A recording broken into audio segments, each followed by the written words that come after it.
এর আগের ভিডিওতে আমরা 8 পর্যন্ত করেছিলাম। আজকে আমরা 9 থেকে স্টার্ট করব। 9টা কী বলছে, এটা সমকোণী চৌপলের আয়তন 432 ঘন সেমি, তাকে সমান আয়তন বিশিষ্ট দুটি ঘনকে পরিণত করা হলে প্রতিটি ঘনকের প্রত্যেক ধারের দৈর্ঘ্য কত হবে, হিসাব করে লিখি। তো এখানে 9 নম্বর অঙ্ক একটা সমকোণী চৌপলের আয়তন, পুরোটার আয়তন দেওয়া আছে, তাকে সমান আয়তন বিশিষ্ট ঘনকে ভাগ করছি। যদি আমরা একটা সমকোণী চৌপল আঁকি, এটা সমকোণী চৌপল, একে সমান দুটি আয়তন বিশিষ্ট ঘনকে পরিণত করা হলে, মানে মিডিলে যদি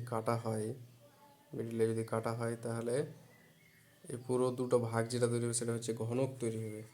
তাহলে আমি কি লিখবো, তাহলে ঘনকের আয়তন কত হবে, প্রতিটি ঘনকের আয়তন, তাহলে সমকোণী চৌপলের আয়তন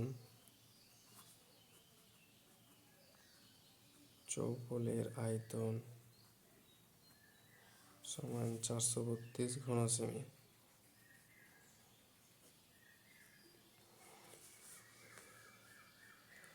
প্রতিটি ঘনকের আয়তন কত হবে, সমান 432/2, যেহেতু দুটি সমানভাবে ভাগ করা হয়েছে। তাহলে কত হলো, 2 দুনা 4, 2 একে 2, 6 দুনা 12, 16 ঘন সেমি। তাহলে প্রত্যেকটা ঘনকের আয়তন হচ্ছে 216 ঘন সেমি। তাহলে আমি ধরি প্রতিটি ঘনকের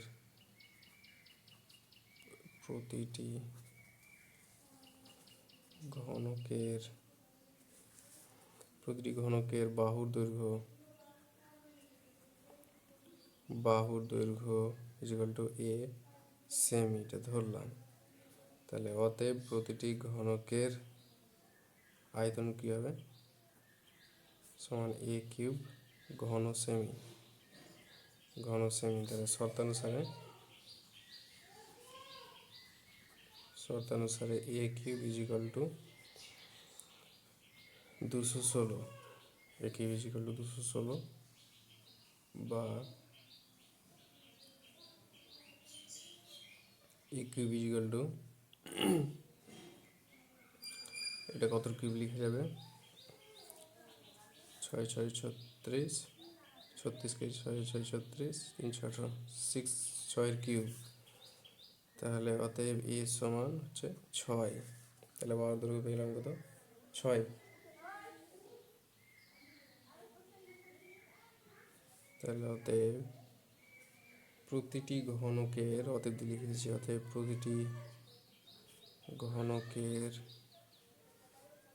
ধারের দৈর্ঘ্য ইকুয়াল টু 6 সেমি।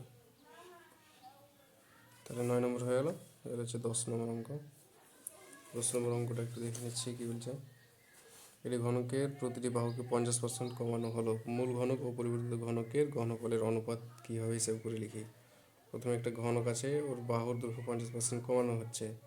তাহলে আমরা বাহুর দৈর্ঘ্যকে a ধরে নেব।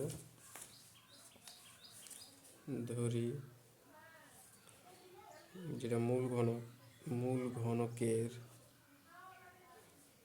বাহুর দৈর্ঘ্য সমান a একক। অতএব মূল ঘনকের আয়তন, ঘনফল মানে আয়তন, ওখানে আয়তনের অনুপাত চেয়েছে, ঘনফলের অনুপাত। আয়তন ইকুয়াল টু কত হবে, বাহুর কিউব মানে a³ ঘন একক। পরিবর্তিত ঘনকের মানে 50% কমানোর পরে যেটা ঘনক হলো সেটা, পরিবর্তিত ঘনকের বাহুর দৈর্ঘ্য কত হবে, বাহুর দৈর্ঘ্য ইকুয়াল টু, মানে আগে এ ছিল a মাইনাস a গুণিত 50/100, 50/100 এত একক। তাহলে 50 দিয়ে কাটলে 50 দুনা 100 equal to a/a/2 equal to a/2, a-a/2 a/2 একক। অতএব পরিবর্তিত ঘনকের আয়তন কত হবে তাহলে?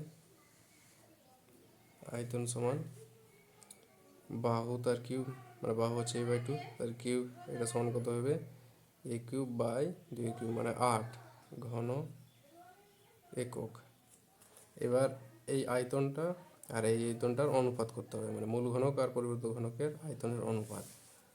তাহলে অতএব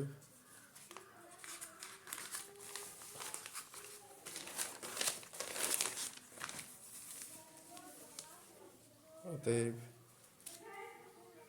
মূল ঘনক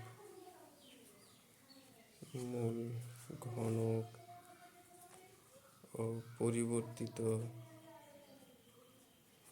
ঘনকের ঘনফলের অনুপাত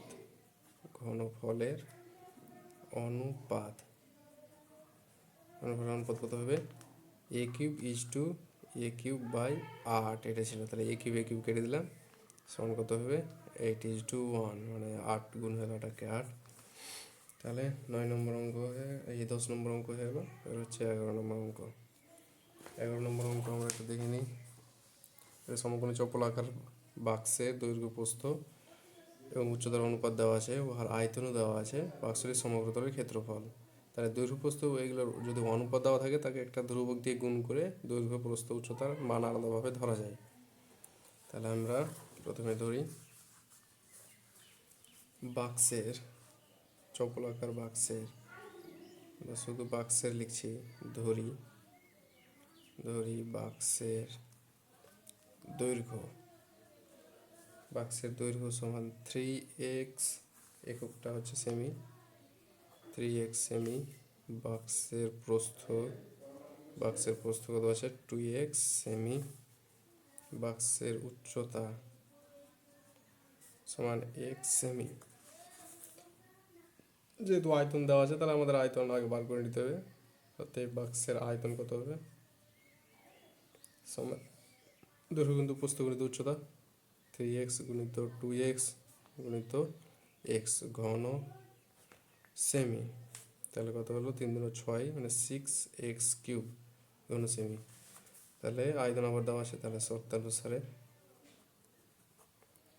শর্তানুসারে 6x³ = 384।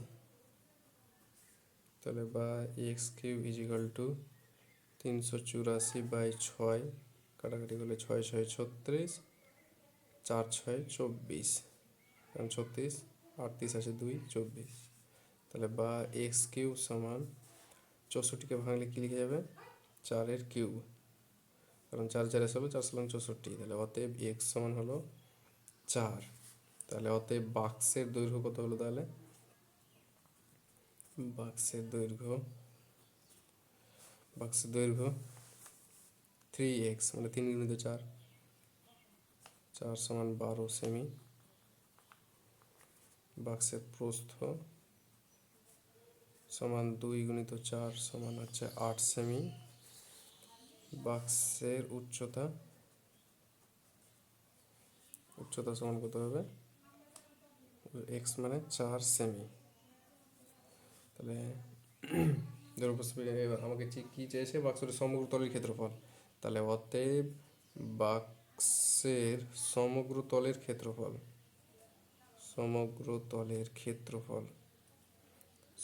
ক্ষেত্রফল সূত্র আমরা সবাই জানি। কী হবে সূত্রটা? 2 × দৈর্ঘ্য × প্রস্থ। দৈর্ঘ্য × প্রস্থ মানে 12 × 8 যোগ প্রস্থ গুণিত উচ্চতা মানে 8 × 4 যোগ দৈর্ঘ্য গুণিত উচ্চতা মানে 12 × 4 এত বর্গ সেমি = কত হবে তাহলে? 8 × 96, 96 যোগ 32 যোগ 48। আমরা পরের পৃষ্ঠায় চলে যাচ্ছি। তাহলে = 2 গুণিত এদের যোগফল কত হবে? 48 2 50, 80 আর এদিকে হচ্ছে 180, এদিকে 4 বাদ 176,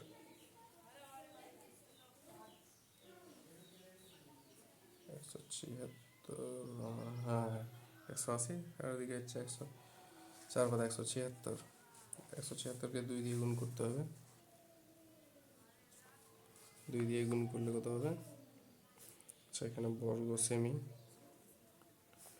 তাহলে কত হলো? 6 2 12, 7 2 14 15, 2 1 2 3, 352।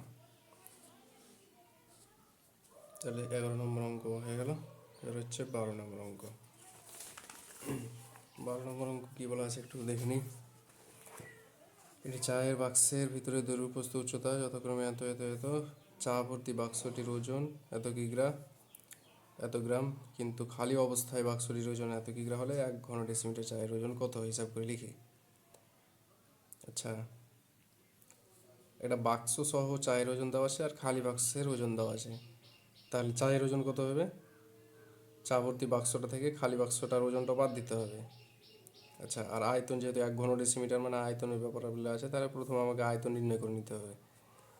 আচ্ছা, তাহলে আমরা আগে চায়ের ওজনটা বার করে নিই। তাহলে কি লিখবো? চায়ের ওজন, চায়ের ওজনের সমান কত হবে? চা ভর্তি বাক্সটার ওজন কত? 52.350 মাইনাস খালি অবস্থায় বাক্সটির ওজন 3.75 এত কিগ্রা। তাহলে বিয়োগফল 5 থেকে 5 বাদ 0, 13 থেকে 7 বাদ 6, 13 চললো 12 থেকে 4 বাদ 8, 12 চললো 4 থেকে 5 থেকে 4, 48.6 কিগ্রা। চায়ের ওজনটা পেলাম, শুধু চায়ের ওজন। এবার যেহেতু ভিতরে শুধু চাটাই থাকছে, তার মানে চায়ের দৈর্ঘ্য প্রস্থ উচ্চতা আমাকে ভাবতে হবে। তাহলে চায়ের আয়তন, তাহলে বাক্সের ভিতরের, আমরা লিখছি বাক্সের ভিতরের দৈর্ঘ্য কত হবে? ভিতরের দৈর্ঘ্য সমান দেওয়া আছে 7.5 ডেসিমিটার। বাক্সের ভিতরের প্রস্থ কত বলা আছে? প্রস্থ বলা আছে 6 ডেসিমিটার। বাক্সের ভিতরের উচ্চতা কত বলা আছে? সমান 5.4 ডেসিমিটার। তাহলে অতএব বাক্সের ভিতরের আয়তন কত? আমরা সবাই জানি আয়তন দৈর্ঘ্য কিন্তু প্রস্থ গুণিত উচ্চতা, 7.5 গুণিত 6 গুণিত 5.4 ঘন ডেসিমিটার।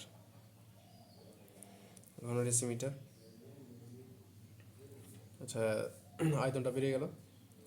এবার কি বলা আছে?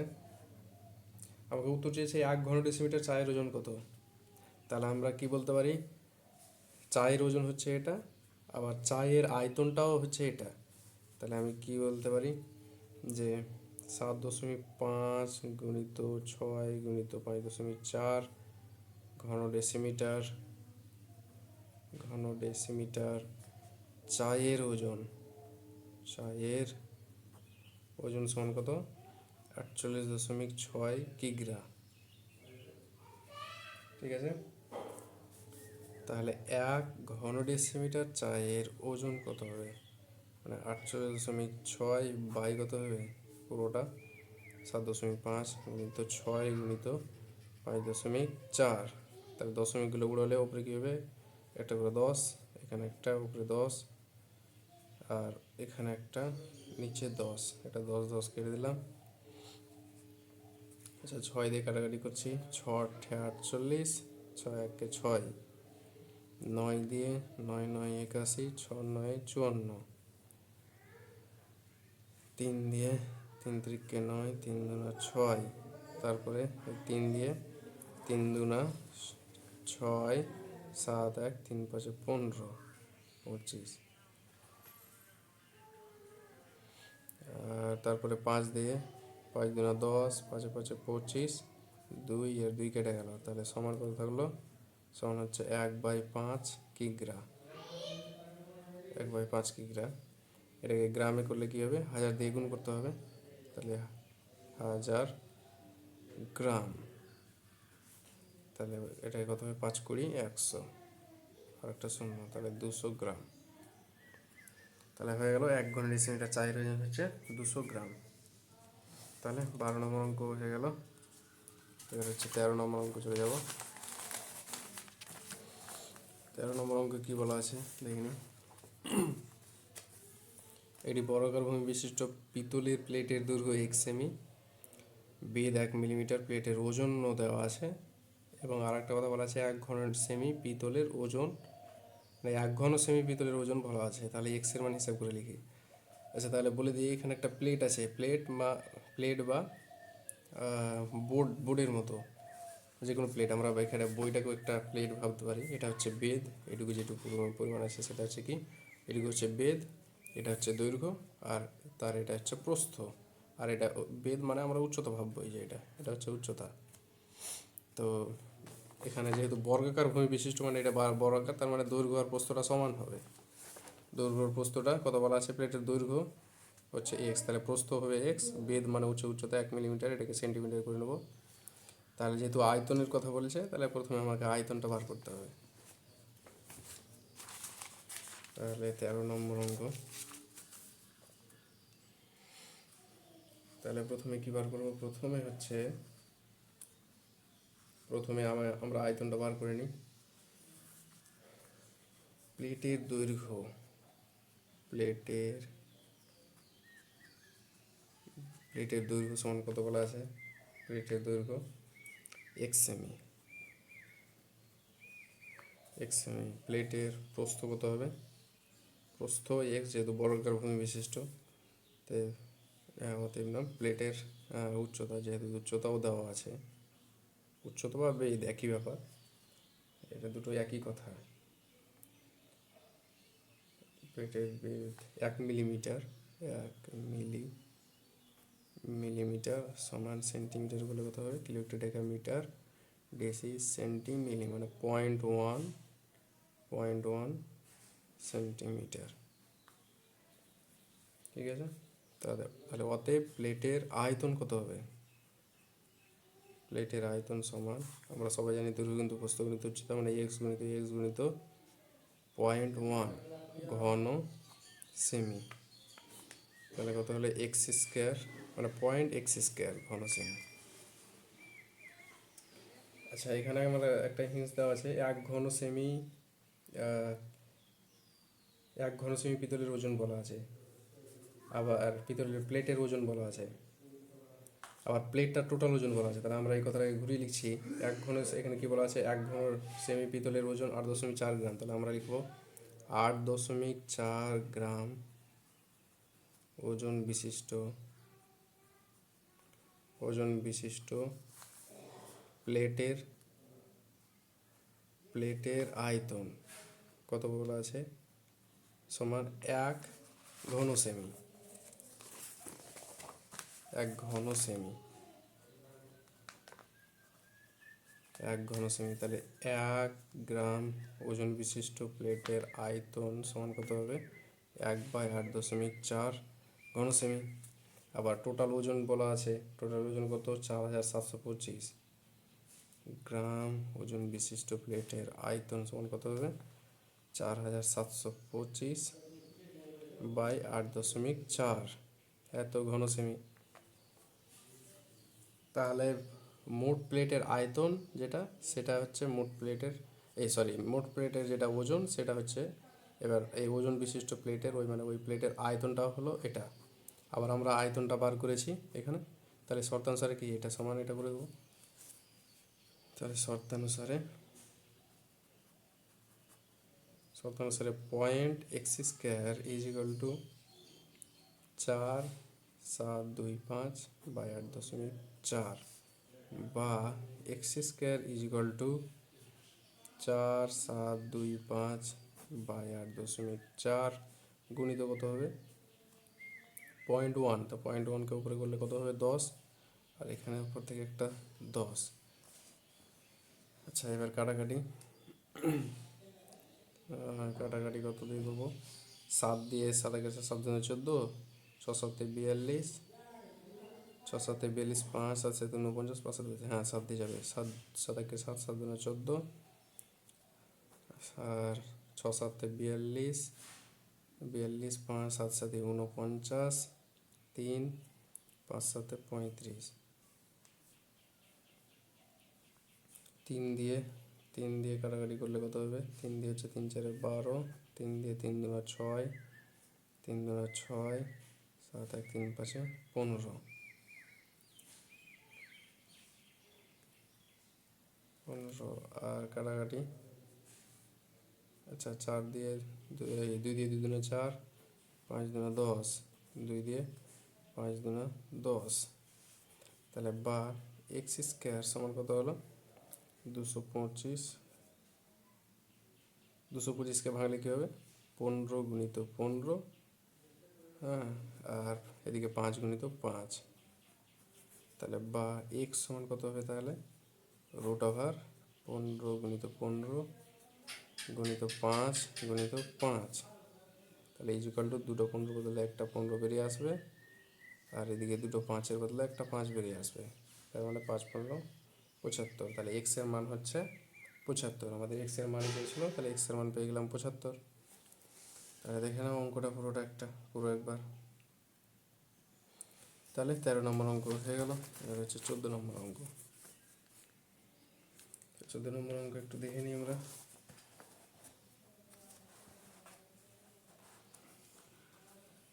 চাঁদমারির রাস্তাটি উঁচু করতে হবে, একটা রাস্তা আছে ওটা উঁচু করতে হবে, তাই রাস্তার দুপাশে 30টি সমান গভীর ও সমান মাপের আয়তঘনাকার গর্ত খুঁড়ে সেই মাটি দিয়ে রাস্তাটি উঁচু করা হয়েছে।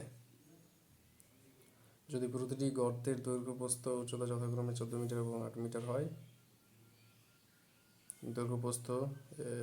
দৈর্ঘ্য এবং প্রস্থ দেওয়া আছে, এবং রাস্তাটি তৈরি করতে এত ঘনমিটার মাটি লিখতে হবে, প্রতিটি গর্তের গভীরতা কত? মানে মোট মাটির পরিমাণ দেওয়া আছে 2520 ঘনমিটার। এই মাটিটা কোথা থেকে পাওয়া গেল? এই 30টি সমান গভীর আয়তঘনাকার যেটা গর্ত ছিল, 30টা গর্ত ছিল, সেখান থেকেই পাওয়া গেছে। তো তাদের আগে আয়তন বার করতে হবে 30টি, মানে সমান যেহেতু, তাহলে একটার আয়তন বার করে 30 দিয়ে গুণ করে 30টার আয়তন পেয়ে যাবো। তাহলে আয়তন যেটা হবে শর্তানুসারে করে এটা সমান করে দেবো। আচ্ছা, তাহলে আমরা ওটাই করি। তাহলে প্রথমে আমাদের উচ্চতাটা ধরে নিতে হবে। তাহলে ধরি প্রতিটি গর্তের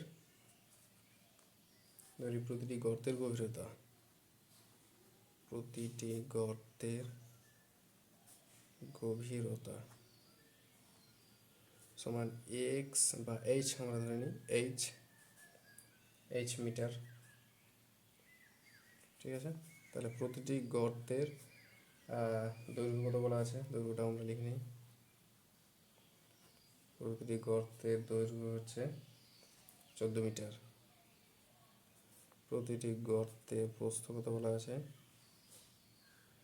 প্রস্থ বলা আছে 8 মিটার। তাহলে অতএব প্রতিটি গর্তের আয়তন কত হবে?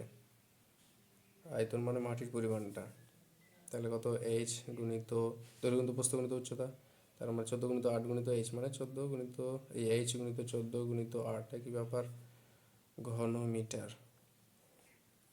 তাহলে এটা আমরা থাক রেখে দিলাম, এইচ গুণিত 14 গুণিত 8, এইচ গুণিত 14 গুণিত 8, এটা হচ্ছে আয়তন। আবার আয়তন দেওয়া আছে, তাহলে শর্তানুসারে আবার মাটির পরিমাণটা দেওয়া আছে। আরেকটা করতে হবে যে এটা প্রতিটি গর্তের, এটা তাহলে 30টি গর্তের কত হবে? তাহলে 30টি গর্তের আয়তন কত হবে? ইকুয়াল টু 30 গুণিত এইচ গুণিত 14 গুণিত 8 হবে, ঠিক আছে, ঘন মিটার। কারণ 30টির জন্য এটা, আর এটা হচ্ছে একটার জন্য। তাহলে 30টির আয়তনই তো আবার 2520 দেওয়া আছে। তাহলে আমরা শর্তানুসারে একটু নিচে লিখছি, শর্তানুসারে কত হবে? 30 গুণিত এইচ গুণিত 14 গুণিত 8 ইকুয়াল টু 2520। তাহলে বা এইচ সমান কত হবে? 2520 বাই 30 গুণিত 14 গুণিত 8, একটা শূন্য কেটে দিই, 3 দিয়ে 3 8 24, 25 1 3 4 12, আচ্ছা 7 দিয়ে 7 দুগুণে 14, 7 দিয়ে 7 12 84, 2 দিয়ে কাটাকাটি করলে 2 দিয়ে 6 দুগুণে 12, 6 দুগুণে 12। আচ্ছা এবার আর একটু কাটাকাটি, 3 দুগুণে 6, 4 দুগুণে 8, তাহলে বা h সমান 3/4। তো এইচটা হচ্ছে মিটারে, এইচটা হচ্ছে মিটারে হচ্ছে এত, এটাকে সেন্টিমিটার করলে কী হবে? এইচ সমান, অতএব প্রতিটি গর্তের গভীরতা সমান 3/4 মিটার সমান 3/4 মিটারকে সেন্টিমিটার করলে কী হবে? কিলোমিটার ডেকামিটার ডেসি সেন্টি, তার মানে 2 ঘর মানে 100 দিয়ে গুণ করতে হবে, তাহলে 4×25 100, এত সেমি, তাহলে 3×25 75, তাহলে 75 সেন্টিমিটার। ব্যাস হয়ে গেল, তাহলে 14 নম্বর অঙ্ক হয়ে গেল। এটা হচ্ছে 15 নম্বর অঙ্ক।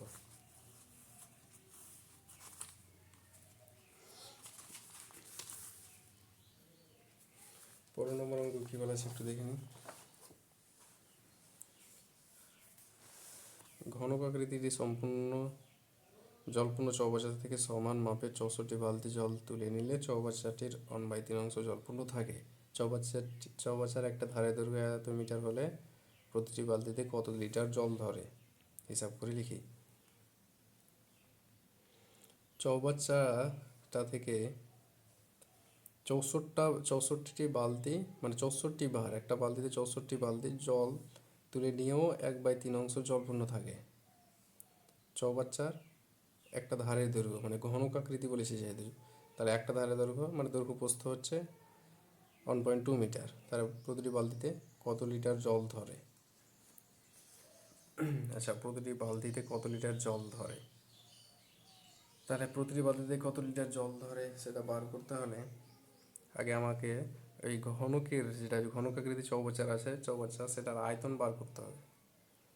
আয়তন বার করতে আমাকে কী লাগবে? দৈর্ঘ্য প্রস্থ উচ্চতা লাগবে। তাহলে এখানে দৈর্ঘ্য প্রস্থ উচ্চতা, এখানে যেহেতু ঘনকাকৃতি বলেছে তাহলে দৈর্ঘ্য প্রস্থ উচ্চতা সবগুলো কী হবে? সমান হবে, অর্থাৎ ধারের দৈর্ঘ্য যেটা হচ্ছে সেটা হচ্ছে দৈর্ঘ্য প্রস্থ উচ্চতা। তাহলে দেখো কীভাবে করা যায়।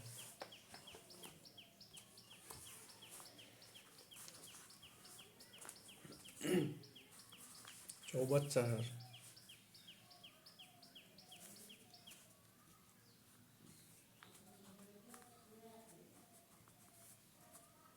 চৌবাচ্চার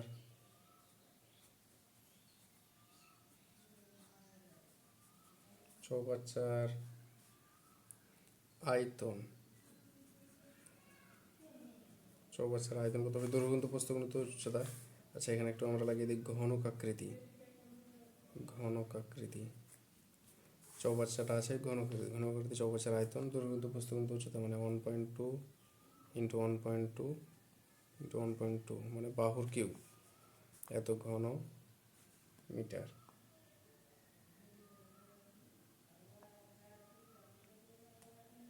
আচ্ছা এত ঘন মিটার, তো আমরা ঘন মিটারটাকে ডেসিমিটার করে নেব। আচ্ছা থাক, ঘন মিটারে রেখে দিলাম, ঘন মিটার। তাহলে 1.2 এটাকে গুণ করলে হবে 12 144। আচ্ছা গুণ করবো না, থাক এটাই রেখে দিয়েছি, পরে আমাদের কাটাকাটিতে সুবিধা হয় ওই জন্য এটাই রেখে দিলাম। তো 64 বালতি নেওয়ার পরে 1/3 অংশ জলপূর্ণ থাকে, নেওয়ার পরে 1/3 অংশ জলপূর্ণ থাকে। আচ্ছা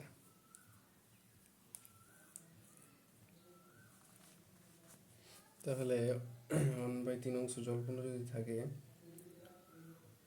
64 বালতি তুলে নেওয়ার পরে চৌবাচ্চাটির 1/3 অংশ জলপূর্ণ থাকে।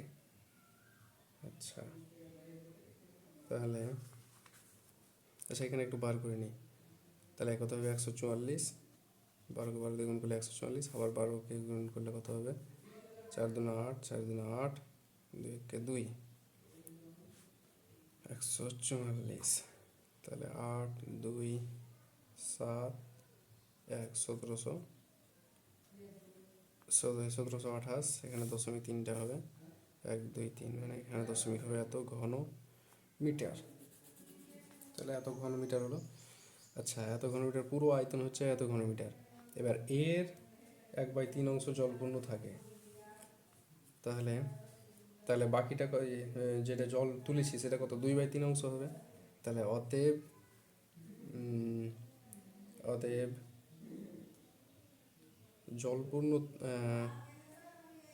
জলপূর্ণ থাকে, আমরা আগে লিখে নিই জলপূর্ণ থাকে, মানে এখন যেটা অবশিষ্ট জলের পরিমাণ এটাকে বার করে নিই।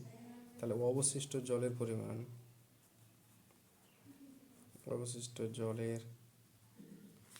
জলের পরিমাণ সমান কত হবে, মানে 1.728 গুণিত কত, 1/3 হবে। মানে এটা হচ্ছে মোট পরিমাণের 1/3 হচ্ছে, এখানে হবে কিলো লিটার। মানে আমরা জানি যে 1 ঘনমিটার সমান 1 কিলো লিটার, ওই জন্য 1 কিলো লিটার করে দিলাম। মানে তাহলে এত ঘনমিটার সমান এত কিলো লিটার হবে। 3 দিয়ে কাটাকাটি করলে কত হবে, 0.3 5 15, 16 17 2 3 7 21 22 3 6 18, মানে 0.567 কিলো লিটার। তাহলে আচ্ছা, অবশিষ্ট এবার হচ্ছে, অতএব তোলা বালতিতে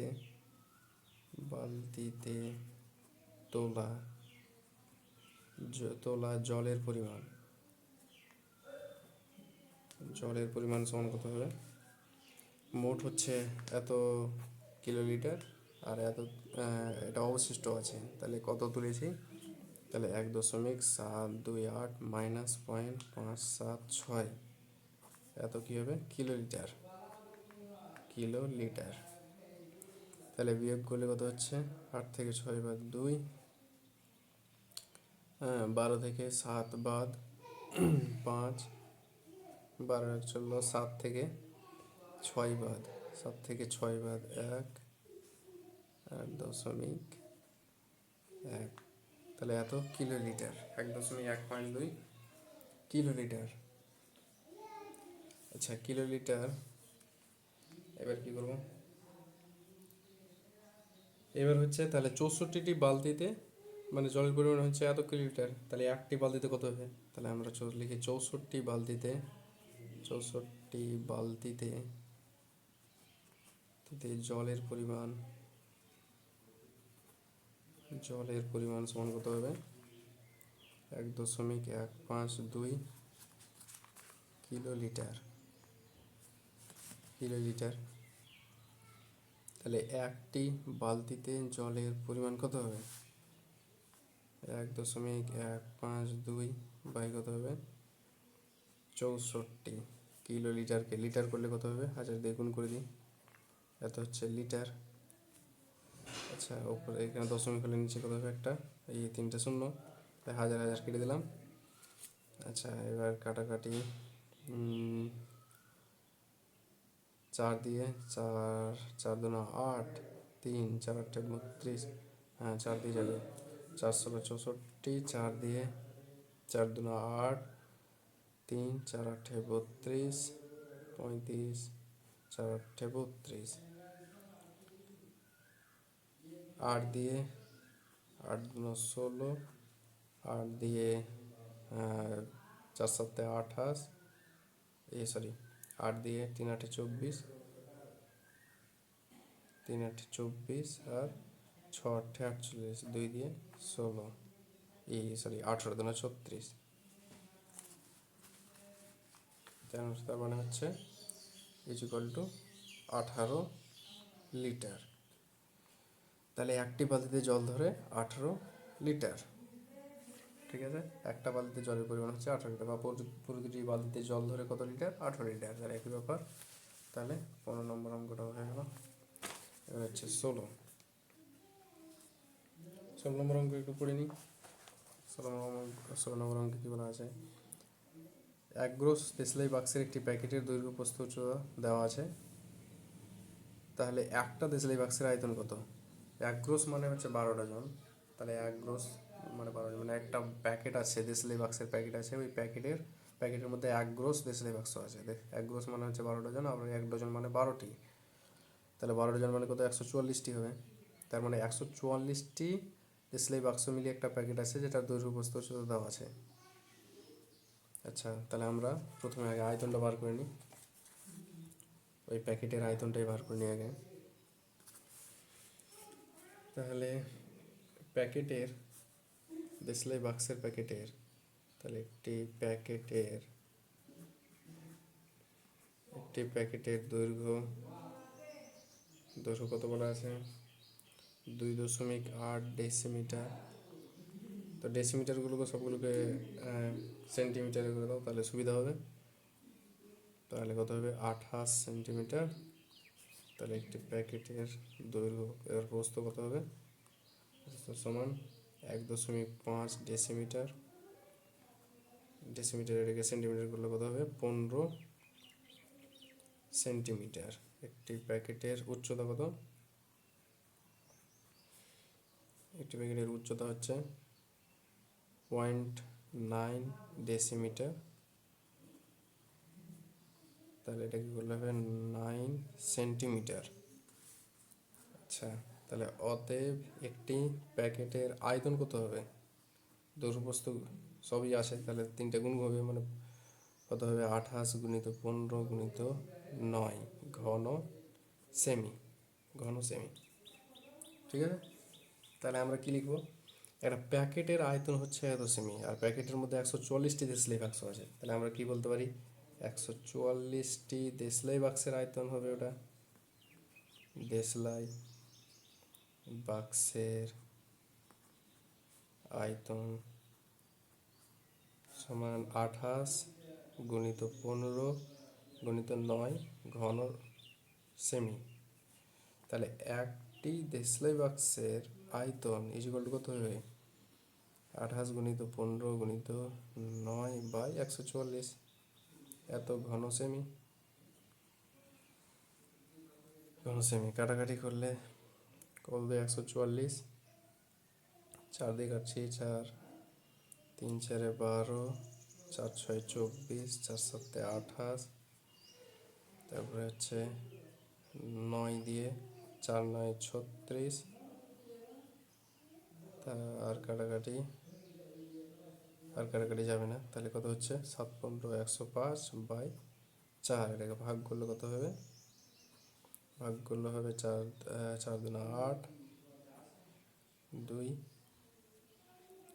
5 4 6 24, 1.4 2 8, 2 0 4 5 20, তাহলে 26.25 ঘন সেমি। তাহলে ইজিক্যাল টু 26.25 ঘন সেমি। তাহলে একটা দেশলাই বাক্সের আয়তন হচ্ছে 26.25 সেন্টিমিটার, এই ঘন সেমি। আচ্ছা, এই অঙ্কের আর একটা প্রশ্ন আছে, বলছে যদি একটা দেশলাই বাক্সের দৈর্ঘ্য আগের দৈর্ঘ্য না হয়ে যদি 5 হয়, প্রস্থ আগের প্রস্থ না হয়ে যদি 3.5 হয়, তাহলে তার উচ্চতা কত হবে? তার মানে আয়তনটা একই আছে, একটা দেশলাই বাক্সের আয়তন হচ্ছে এটাই হবে, কিন্তু তার দৈর্ঘ্য প্রস্থ আলাদা আছে, উচ্চতাও আলাদা আছে। তাহলে উচ্চতার আগে ধরে নিতে হবে। তাহলে এখানে লিখো পরের একটি দেশলাই বাক্সের, পরে ধরি একটি দেশলাই বাক্সের উচ্চতা সমান h সেমি। তাহলে একটি দেশলাই বাক্সের দৈর্ঘ্য কত বলা আছে? দৈর্ঘ্য বলা আছে 5 সেমি। একটি দেশলাই বাক্সের প্রস্থ বলা আছে, কত বলা আছে? 3.5 সেমি। তাহলে আয়তন কত হবে?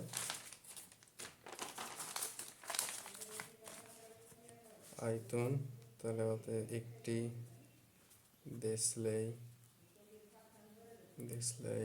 বাক্সের আয়তন সমান দৈর্ঘ্য গুণিত প্রস্থ গুণিত উচ্চতা, তার মানে 5 গুণিত 3.5 গুণিত এইচ ঘন সেমি, ঘন সেমি।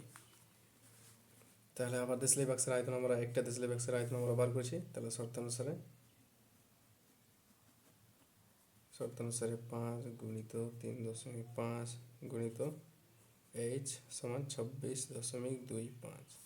তাহলে বা এইচ সমান 26.25 বাই 5 গুণিত 3.5, দশমিক গুলো উড়ালে কী হবে, উপরে 0 আর এখান থেকে দশমিক উড়ালে নিচে 100। যেহেতু দশমিক পরে দশমিক জন্য একটা 1, দশমিক পরে দুটো 0 মানে দুটা সংখ্যা মানে দুটো 0, একটা 0 একটা 0 কেটে দিলাম। 5 দিয়ে 5 5 25, 26 5 দুগুণে 10, 5 5 25। আবার 5 দিয়ে গেলে 5 7 35, 5 দিয়ে 5 1 5, আবার দুটো 0, 5 5 25, দুটো সংখ্যার জন্য একটা 0, 5 5 25। 7 দিয়ে কাটাকাটি করলে কত হবে, 7 1 7, 3 5 7 35। তাহলে কত হলো 15, আর নিচে এখানে 10 সমান কত 1.5। তাহলে অতএব একটি দেশলাই বাক্সের আয়তন এই উচ্চতা কত 1.5। অতএব একটি দেশলাই বাক্সের উচ্চতা সমান 1.5 সেমি। তাহলে 16 নম্বর অঙ্ক হয়ে গেল। এবার হচ্ছে 17 নম্বর অঙ্ক কি বলছে দেখে নিই। 2.1 মিটার দীর্ঘ 1.5 মিটার প্রস্থ এর আয়তঘনকার চৌবাচ্চা অর্ধেক জলপূর্ণ আছে। ওই চৌবাচ্চায় আরও 630 লিটার জল ঢাললে জলের গভীরতা কত বৃদ্ধি পাবে, হিসাব করে লিখি। তাহলে একটা চৌবাচ্চা আছে, চৌবাচ্চায় অর্ধেক জলপূর্ণ আছে এবং 630 লিটার জল ঢাললে কতটা গভীরতা বৃদ্ধি হবে। তাহলে যা আছে সেটা আমার মানে আলোচ্য বিষয় নয়, মেন কথা হচ্ছে যতটা গভীরতা বৃদ্ধি পেল সেটাই হচ্ছে আমাকে বার করতে হবে। তাহলে ধরে নিই যে এইচ মিটার বৃদ্ধি পাবে, তাহলে এইচ মিটার বৃদ্ধির জন্য উচ্চতার হচ্ছে এইচ হবে, দৈর্ঘ্য হচ্ছে এটা, প্রস্থ হচ্ছে এটা, তাহলে আয়তন কত হবে, তাহলে আয়তন হচ্ছে দৈর্ঘ্য গুণিত প্রস্থ গুণিত উচ্চতা। আর যেটা উচ্চতা বৃদ্ধি পেল সেটা কিসের জন্য, সেটা হচ্ছে 630 লিটারের জন্য। তাহলে এটা হচ্ছে আয়তন, আবার আমরা যেটা আয়তন পাবো সেটা শর্তানুসারে এটা সমান করে দেবো। তাহলে প্রথমে ধরে নিতে হবে জলের গভীরতা কত বৃদ্ধি পেল। তাহলে ধরি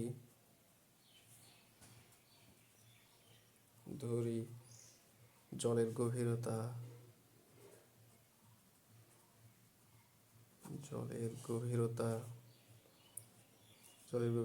এইচ ডেসিমিটার, আমরা ডেসিমিটার ধরে নিই যেহেতু লিটারে আছে। এইচ ডেসিমিটার বৃদ্ধি পেল।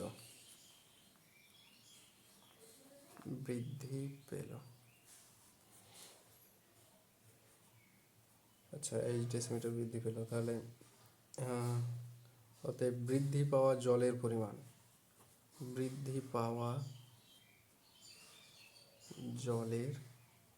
যেটুকু বৃদ্ধি পেল, মানে যদি এটা হচ্ছে একটা যদি চৌবাচ্চা হয়, তাহলে চৌবাচ্চার আগে এতটা পরিমাণ জল আছে, এখন যেটা বৃদ্ধি পেল মানে এইটুকু যে বৃদ্ধি পেল, এখন এই পর্যন্ত জল আছে এইটুকু, তাহলে এইটুকুকে আমরা এইচ ধরলাম, আর এইটুকুর হচ্ছে আমরা আয়তন বার করলাম। তাহলে দৈর্ঘ্য গুণিত প্রস্থ গুণিত উচ্চতা, মানে উচ্চতা হচ্ছে এটা, দৈর্ঘ্য প্রস্থ যেহেতু একই আছে, তাহলে বৃদ্ধি পাওয়া জলের পরিমাণ ইজ ইকুয়াল টু কত হবে, দৈর্ঘ্য গুণিত প্রস্থ, তার মানে দৈর্ঘ্য হচ্ছে 2.1 মিটার, তাহলে একে ডেসিমিটার করলে কী হবে 21, তাহলে 21 গুণিত দৈর্ঘ্য গুণিত প্রস্থ মানে কি 1.5 মিটার, একে ডেসিমিটার করলে কী হবে 15, মানে দৈর্ঘ্য গুণিত প্রস্থ কিন্তু উচ্চতা হচ্ছে এইচ, তাহলে কী হবে ঘন ডেসিমিটার, এই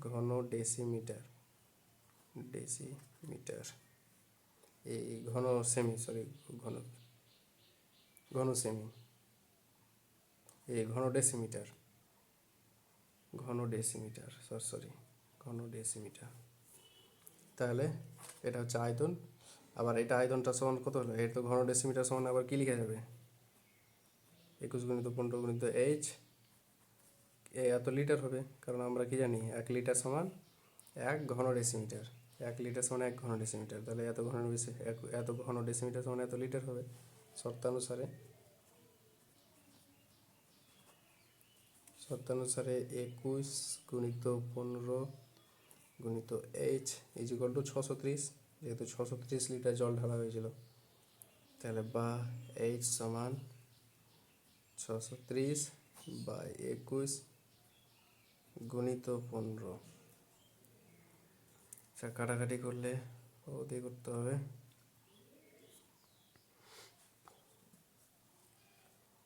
7 দিয়ে 7 9 63, 7 দিয়ে 3 7 21, 3 দিয়ে 3 3 9, 15 × 30।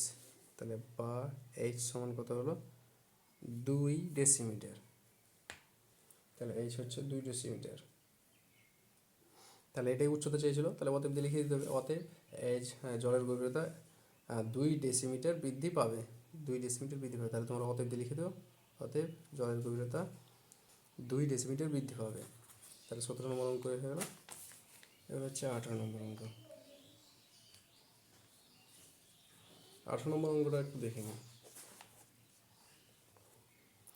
গ্রামের আয়তক্ষেত্রাকার মাঠের দৈর্ঘ্য প্রস্থ যথাক্রমে 20 মিটার এবং 15 মিটার। ওই মাঠের ভেতরে 4টি গুণে পিলার বসানোর জন্য 4 মিটার দৈর্ঘ্য বিশিষ্ট 4টি ঘনকাকৃতি গর্ত কেটে অপসারিত মাটি অবশিষ্ট জমির ওপর ছড়িয়ে দেওয়া হলো। তাহলে মাঠের তলের উচ্চতা কত বৃদ্ধি পাবে, মানে মাটি ফেলার পরে কতটা বৃদ্ধি পাবে সেটাই বার করতে বলেছে। কিন্তু ওই মাঠে ওই যে আমরা গর্তটা করছি, সেই গর্তটা হবে মাঠের ভিতরেই 4টা কোণে। তার মানে এটা যদি একটা মাঠ হয়,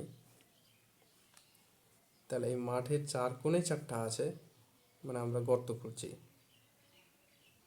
এবার এই অপসারিত মাটি, এখানকার মাটি কিন্তু আমরা এখানে এই এই জায়গাগুলো তো রাখছি, এই মাটিগুলো আমরা এখানে রাখছি, মানে এইখানে বাদে বাকি জমির উপর ফেলছি আমরা মাটিটা। তাহলে কতটা বৃদ্ধি পাবে, তাহলে বৃদ্ধি পাওয়া মাটির পরিমাণ কত, দৈর্ঘ্য কিন্তু প্রস্থ কিন্তু উচ্চতা করলে হয়ে যাবে, মানে যতটা পরিমাণ বৃদ্ধি পাবে সেটাকে H ধরে নেব। আর দৈর্ঘ্য প্রস্থ তো জানি, কিন্তু এই মাটিটা এখানে তো পড়বে না, তার মানে এই যে আয়তন হবে, এখানকার আয়তন যেটা হবে, এখানকার উচ্চতা যদি H হয়, তাহলে এর আয়তন কত হবে, দৈর্ঘ্য প্রস্থ আমরা জানি, তাহলে এর আয়তন কত হবে, 4টার জন্য এই আয়তনটা বাদ দিতে হবে। দেখো কীভাবে করা যাচ্ছে। তাহলে প্রথমে ধরে নিতে হবে, ধরি মাঠের তলের উচ্চতা, মাঠের তলের উচ্চতা H মিটার, খুব কী আছে, হ্যাঁ H মিটার বৃদ্ধি পেল, এটা ধরে নিলাম। আচ্ছা, 4টা গর্তের জন্য যে মাটির পরিমাণ সেটা আগে আমরা বার করে নিই। তাহলে 4টি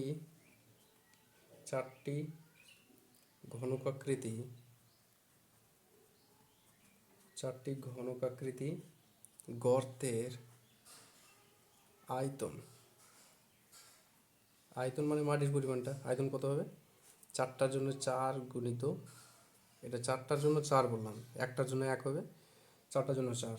এবারে একটার ক্ষেত্রে দৈর্ঘ্য প্রস্থ উচ্চতা কত বলা আছে, 4 মিটার বিশিষ্ট, তার মানে 4 কিউব, মানে 4 × 4 × 4, এটা হচ্ছে আয়তন, একটা গর্তের আয়তন। তাই 4টার জন্য 4 গুণ করলাম, তাহলে কী হবে, ঘন মিটার। আচ্ছা, তাহলে ঘন মিটার হচ্ছে, তাহলে আমরা পেয়ে গেলাম। তাহলে 4টার জন্য এই মোট আয়তন মানে মাটির পরিমাণ হচ্ছে এটা। আচ্ছা, এইবার এখানে যতটা পরিমাণ বৃদ্ধি পাবে, মানে এখানে যতটা পরিমাণ বৃদ্ধি পাবে সেইটুকুর আয়তন কত, সেই মাটিটার পরিমাণ কত, তাহলে সেটা আয়তন বার করে শর্তানুসারে এটা সমান করে দেবো। তাহলে এখানকার আয়তন আমরা কী পাবো, তাহলে বৃদ্ধি পাওয়া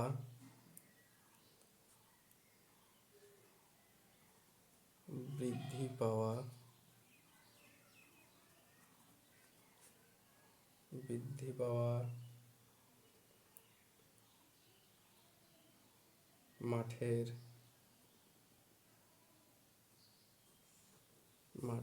মাটির পরিমাণ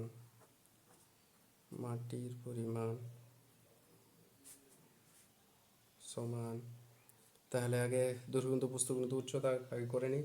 মানে কত, দৈর্ঘ্য হচ্ছে 20 গুণিত প্রস্থ 15 গুণিত, যেহেতু এইচ মিটার তার মানে এইচ, আর মাইনাস আমরা এটা পুরোটার জন্য পেলাম, পুরোটার জন্য, কিন্তু এখানে তো মাটি ফেলতে পারবো না, তাহলে এটা মাইনাস করতে হবে, মানে 4টার জন্য 4 গুণিত 4 গুণিত, এবার এদের দৈর্ঘ্য প্রস্থ কত, 4 গুণিত 4, আর উচ্চতা কত, এইচ, তাহলে এত ঘন মিটার হলো। তাহলে এখানে একটু গুণ করে নিতে হবে, কত 15 দুগুণে 30 মানে 300,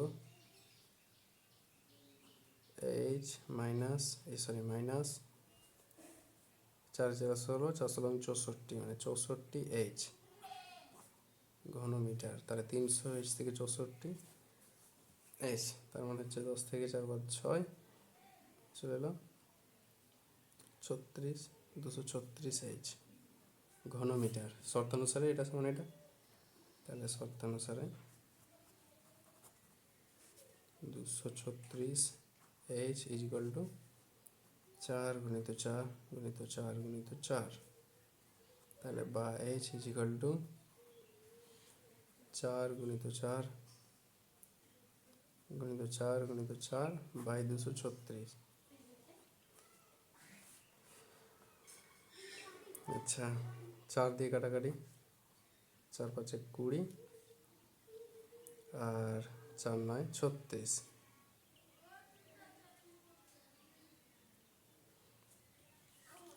তারপরে কাটাকাটি আর যাবে কি, কাটাকাটি আর যাবে না মনে হচ্ছে, তাহলে এটাকে এবার গুণ করে নিতে হবে। 4 4 16, 4 16 64, তাহলে 64 বাই 59, এটাকে ভাগ করলে হবে 64, 59 একে 59, তাহলে এটা কত হবে 5, তাহলে 1 পূর্ণ 5 59, তাহলে এত মিটার। তাহলে যে মানিটা বৃদ্ধি পেলো সেটা হচ্ছে 1 পূর্ণ 5 59 মিটার। অতএব দিয়ে তোমরা লিখে দেবো, অতএব মাঠের তলের উচ্চতা 1 পূর্ণ 5 59 মিটার বৃদ্ধি পেল। ঠিক আছে, তাহলে আজকে এই পর্যন্তই, 18 দাগ পর্যন্ত আমরা করলাম। এরপরের ভিডিওতে বাকি অঙ্কগুলো আমরা করে দেবো। তো আমরা বোর্ডের ব্যবহার করছি না, কারণ এখানে আমরা তাড়াতাড়ি করতে পারছি। আশা করি তোমরাও বেশি বুঝতে পারবে। ঠিক আছে।